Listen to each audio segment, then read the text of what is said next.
বাবা মায়ের মতো আপন পৃথিবীতে আমাদের কেউ হয় না। যতদিন আমরা সন্তানরা বেঁচে আছি, আমাদের মাথার উপর যখন বাবা মায়ের হাত থাকে, এটাই মনে হয় সবচেয়ে বড় ভরসার একটা হাত। এবং আমাদের মাথার উপর একটা বড় ছায়ার হাত হচ্ছে বাবা মায়ের ছায়া। যেদিন আপনার মাথার উপর থেকে আপনার বাবা মায়ের ছায়াটা সরে যাবে, তখন পৃথিবীটা কত নিষ্ঠুর, পৃথিবীর মানুষগুলো কত নিষ্ঠুর, সেটা আপনি হাড়ে হাড়েই টের পাবেন। তাই বাবা মা যতদিন আছে ততদিনই বাবা মায়ের খেয়াল রাখুন, বাবা মা যা বলে তাই মেনে চলুন। বাবা মা আদেশ নিষেধ উপদেশ সব কিছুই আমাদের সন্তানের জন্য কল্যাণকর। আর যখন আপনি বিয়ে হয়ে যাবে, তখন এটা আরও হাড়ে হাড়ে টের পাবেন যে বাবা মা কতটা আগলে রেখেছিল। হ্যালো এভরিওয়ান, আসসালামু আলাইকুম। সবাই কেমন আছেন? আশা করছি আপনারা সবাই বেশ ভালো আছেন। আজকে আমার শ্বশুরবাড়িতে আমার আব্বু আম্মুর দাওয়াত ছিল। প্রায় অনেক দিন ধরেই দাওয়াতের আয়োজন করা হচ্ছিল। আমার বাবা আসলে সময় করতে পারছিল না বলে আসতে পারছিল না। আর এখন যেহেতু একটু অফ সিজন চলে এসেছে, তাই আজকেই আমার শাশুড়ির বাসায় তাদের দাওয়াত ছিল। তো এই যে আম কাঁঠালের দিন, আব্বু কত কিছু নিয়ে এসেছে। আসলে বাবারা যতদিন বেঁচে থাকে শ্বশুর বাড়িতে, আসলে তখন দেখবেন মেয়েদের অনেক সম্মান থাকে। বাবা মা যতদিন করে যেতে পারবে ততদিনই শ্বশুর বাড়িতে অনেক সম্মান থাকে মেয়েদের।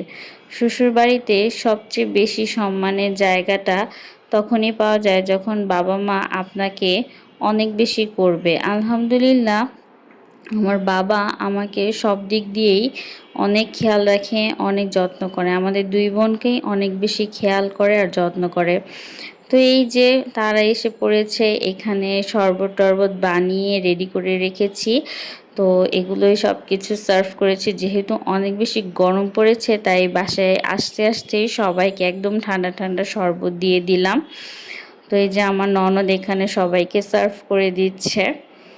তো আসলে সবাই একসাথে হওয়া হয় না আসলে। তো চিন্তা করা হলো যে আমার শাশুড়িও বলতেছিল যে অনেকদিন একসাথে হয় না সবাই, তো একটু গেট টুগেদার হলে ভালো হয়।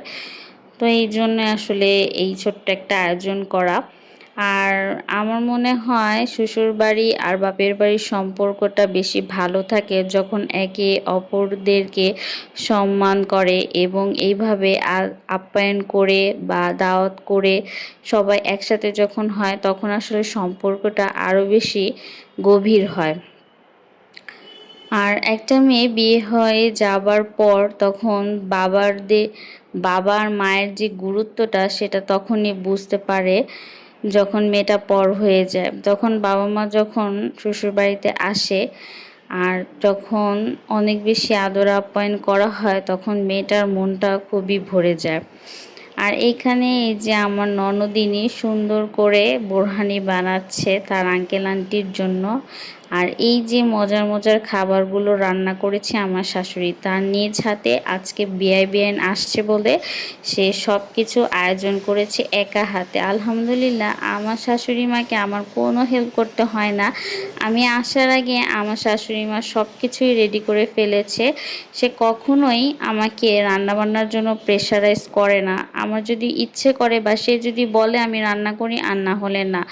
অনেক শ্বশুর বাড়িতে থাকে যে মেয়েদেরকে অনেক বেশি প্রেশার করে রান্নাবান্না করতে হবে এই সেই। আর যেহেতু আমরা আলাদা থাকি এই বলে না, আমার শাশুড়ি বিয়ের প্রথম থেকে আমাকে কখনো রান্নাবান্নার জন্য প্রেশার করে না। সে নিজেই অনেক রান্নাবান্না করতে পারে, তাই কখনো আমাকে রান্নাঘরে ঢুকতেই হয় না। আম্মু আমার থেকে অনেক বেশি স্পিড আছে কাজে, তাই আম্মুই সব কিছু করে ফেলে, আমাকে কিছুই করতে হয় না। আর আজকে যেহেতু তার বিয়ান আসবে, তাই সে নিজেই নিজের হাতে সব রান্নাবান্না কমপ্লিট করেছে। আর সবগুলো রান্নাবান্না খুবই মজা হয়েছিল। এখানে আমি সুন্দর করে আমার বাবা মাকে সার্ভ করে দিচ্ছিলাম। এই দৃশ্যটা অসাধারণ, আমার কাছে তো দেখতে খুবই চোখ জোড়ানো একটা দৃশ্য লাগছে। প্রতিটা মেয়েই চায় তার শ্বশুরবাড়িতে তার বাবা মায়ের অনেক বেশি সম্মান আপ্যায়ন হোক। এই সম্মানটুকু দিতে পারলেই তখন একটা মেয়ের অনেক বেশি শান্তি অনুভব হয়। যারা বিবাহিত আপুরা আছেন তারা এই ফিলিংসটা অবশ্যই বুঝতে পারবেন। তো এইখানে সবাই মিলে একদম একসাথে বসে টেবিলে খাওয়া দাওয়া করছে, আর আমি এখানে আব্বু আম্মুকে সার্ভ করে দিচ্ছি। তো এই যে সবাইকে সার্ভ করা হয়ে খাওয়া দাওয়া শেষ করে আমি আর আমার ননদ এখানে বসেছি খাওয়ার জন্য। সবার খাওয়া শেষ, এখন আমরা দুজন একসাথে বসেছি খেতে। তো আসলে দেখা যায় কি, সার্ভ করতে করতে তা নিজের খাবারের রুচিটাই চলে যায়, তখন আসলে আর বেশি একটা তেমন খাওয়া যায় না। তারপরেও মাশাআল্লাহ রান্নাবান্না খুব ভালো হয়েছিল। তো আর ক্ষুধাও খুব লেগেছিল, আমরা এখানে বসে গল্প করছিলাম আর খাচ্ছিলাম। আর আব্বু যেহেতু একটা কাঁঠাল এনেছিল, তো বারবারই বলছিল যে কাঁঠালটা ভেঙে দেখো কেমন হয়েছে। আমি আর আমার শাশুড়ি কাঁঠাল খুব পছন্দ করি, আর এখন যেহেতু আম কাঁঠালের দিন, তাই আব্বু আম কাঁঠাল নিয়ে শ্বশুরবাড়িতে এসেছিল। তো এই যে কাঁঠালটা আমার শাশুড়ি মা ভেঙে দেখাচ্ছিল যে কেমন হচ্ছিল। তো সুন্দরই ছিল কাঁঠালটা। আর অনেকেই আছে কাঁঠাল পছন্দ করে না জানে, কিন্তু আপনারা জানেন কাঁঠালে কিন্তু অনেক পুষ্টি উপাদান আছে। কাঁঠাল খেয়ে হজম যদি করতে পারেন, তাহলে কিন্তু আপনার শরীরের জন্য অনেক অনেক অনেক উপকার। তো সন্ধ্যাবেলা একটু নাস্তার আয়োজন করা হয়েছিল। আসলে সবাই যখন একসাথে হয়, তখন আসলে তেমন একটা ভিডিও তেমন করা হয় না। গল্প করতে করতে সবাই একসাথে কথাবার্তা বলতে বলতে সময় জানি কিভাবে কেটে যায়, সেটা আসলে টেরই পাওয়া যায় না। তো এখানে নাস্তা টাস্তা সব কিছুই দেওয়া হয়েছে। তো আমরা এখানে সবাই মিলে একসাথে নাস্তা করছিলাম আর অনেক গল্পগুজব করছিলাম।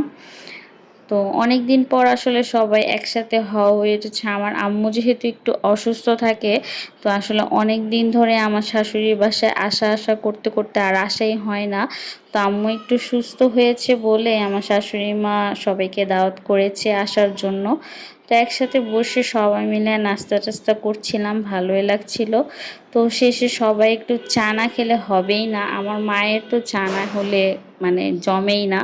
তো ওয়াও! চাটা খেয়ে এই আমি দেখো কি রুমে এসে করতাছে, আমার দেখি আমার শাশুড়ি ছোট হলুদ ভাই সব আর শেষ। ননদ মিলে এইসব ট্রেন্ডিং ভিডিও ভাইরাল বানাইতে ট্রেন্ডিং যায় এখন। ভিডিও বানাচ্ছে। এই মানে হইছে, এখন তাইলে আমি পোলাপানের এটা দিব। কোনো কি কাজ হইতাছে কাম দেখেন। নাই। দাও। মানে আমি তো জাস্ট এই ভিডিও দেখতে দেখতে এই যে, আমার এই যে, মাথা নষ্ট হয়ে গেছে। শয়তান এদেরকে ফেসবুক, লারে ইউটিউব, টিকটক যাই খুলি না কেন, এই মানে ভিডিও দেখতে দেখতে মাথা নষ্ট। সব হলুদ এর শেষ। ভিতরে কালকে কি ঘরে দিয়া ঢুকেই তরকারি রান্না দেখি করব? তারাও শুরু করে দিয়েছে এই ভিডিও তাইলে করা। এসব ভিডিও বানাইতে যেয়ে তো হলুদ শেষ। তো এই যে এখন আমি আমার আম্মুকে আমার বাসাটা দেখানোর জন্য বাসায় নিয়ে এসেছিলাম। শ্বশুর বাসি মানে আমার শাশুড়ি বাসা আর আমার বাসা যেহেতু পাশাপাশি, তো আম্মুকে বলেছিলাম যে যাওয়ার সময় আমার বাসাটা দেখে যেও। আম্মু এ পর্যন্ত আর আসেনি। তো এখন আর কি করার, আমার মেয়ে তো কান্না জুড়ে দিয়েছে, তার নানা ভাই আর নানু চলে যাবে। এত বেশি কান্না করতেছিল কি আর বলবো। আসলে যাদের নানা নানু আছে তারাই কেবল বুঝতে পারবেন এই ফিলিংসটা। আমার যেহেতু নানা ছিল না, আমি জানি না। আমি আমার নানুর কাছেই অনেক আদর ভালোবাসা পেয়েছি।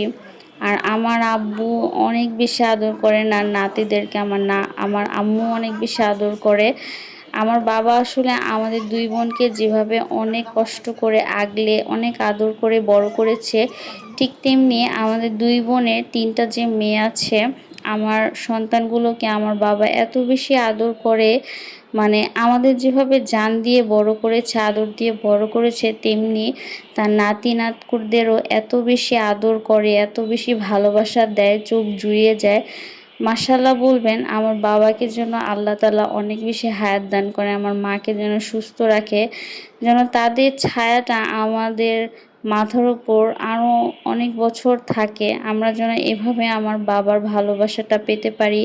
আমার সন্তানেরা যেন তার নানা নানুর ভালোবাসা সবসময় এভাবেই পেয়ে যাক। আমার বাবা মার জন্য সবাই অনেক বেশি দোয়া করবেন। আমার আব্বু আম্মু ছাড়া আমার পৃথিবীটা অন্ধকার। আমার বাবা মায়ের মতো আদর, এত ভালোবাসা, এত খেয়াল আর কখনোই হয়তো কেউ রাখবে হইব না। হইব। তো আজকের ভিডিওটা এ পর্যন্তই ছিল। সবাই ভালো লাগলে লাইক আচ্ছা, কমেন্ট আল্লাহ করবেন। হাফেজ। আল্লাহ হাফেজ। আবার আইসো। আসসালামু আলাইকুম। আসো আসো আসো আসো।